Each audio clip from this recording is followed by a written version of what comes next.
Assalamualaikum warahmatullahi wabarakatuh. Balik lagi di channel Bapak Ibnu. Di video kali ini kita akan lanjutkan tutorial LibreOffice Impress bahasa Indonesia. Di video kali ini kita akan menjelaskan tentang fungsi notes.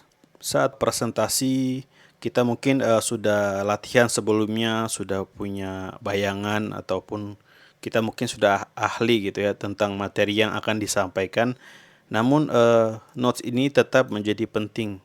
Ada kalanya saat tampil di depan umum, ada tekanan dari atasan atau pertanyaan yang sangat banyak begitu, membuat pikiran blank ataupun jadi lupa gitu ya apa yang akan disampaikan selanjutnya atau penyampaiannya jadi tidak teratur. Fungsi notes adalah seperti itu sebagai pengingat apa yang akan kita sampaikan.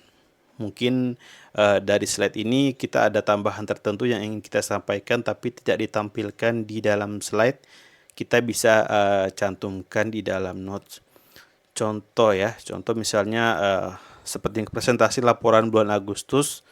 Namun tentunya saat memulai presentasi mungkin kita memberikan salam gitu, salam mungkin sambutan kepada atasan ataupun misalnya ada tokoh atau secara umum lah Bapak Ibu. Nah, seperti itu. Mungkin selanjutnya ada inti materi 1, 2, 3, 4, 5 gitu misalnya. Secara general atau umum sebelum kita breakdown atau kita rincikan di slide-slide berikutnya. Nah, seperti itu. Tapi si catatan ini tidak tampil untuk umum. Ketika kita melakukan presentasi, posisi kita akan seperti ini ya. Ini adalah konsol yang tampil pada laptop pembicara. Di sini ada notes yang sudah dibuat sebelumnya. Kita bisa sambil presentasi mungkin fokus tetap ke depan tapi sesekali bisa melihat ini. Jangan lupa salam misalnya, sambutan kepada tokohnya siapa agar tidak salah sebut nama begitu kan. Mungkin atasan yang hadir siapa, Bapak Ibu siapa, lalu inti materinya seperti itu. Ukurannya kita bisa perbesar lagi. Mungkin supaya lebih jelas lagi. Lalu kalau sudah selesai bisa kita tutup. Kalau kita butuh lagi kita bisa buka kembali.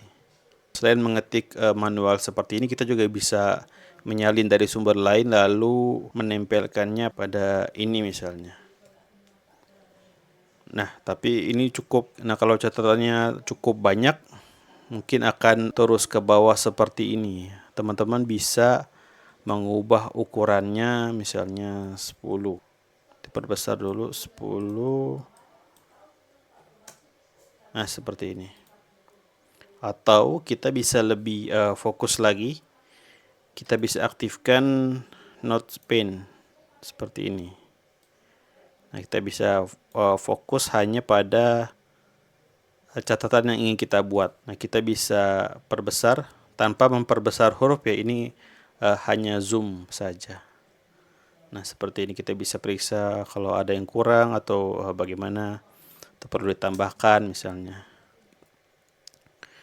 Kalau sudah kita bisa kembali.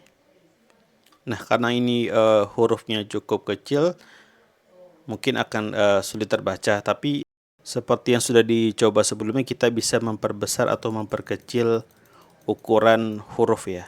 Nah, begitu dia panjang, dia akan begitu panjang kita bisa gulir ke bawah. Kita bisa geser ke atas ke bawah seperti ini. Kalau sudah kita bisa lanjut. Nah, mungkin ada catatan lainnya di sini. Kalau sudah bisa kita tutup. Ketika kita sudah membuat catatan ini, namun misalnya laptop berada di jauh, kita jadi kesulitan untuk melihat catatan yang sudah dibuat sebelumnya. Teman-teman bisa memanfaatkan fitur print catatan. Untuk bawaannya, bawaannya tipenya slides, teman-teman bisa ganti menjadi notes seperti ini. Nah, gitu kan. Jadi mungkin slide tertentu kita print atau kita cetak, kita bisa bawa ke atas panggung mungkin atau ke podium begitu ya. lalu kita bisa print. Oke, sekian video kali ini, kita akan lanjutkan di video selanjutnya. Wassalamualaikum warahmatullahi wabarakatuh.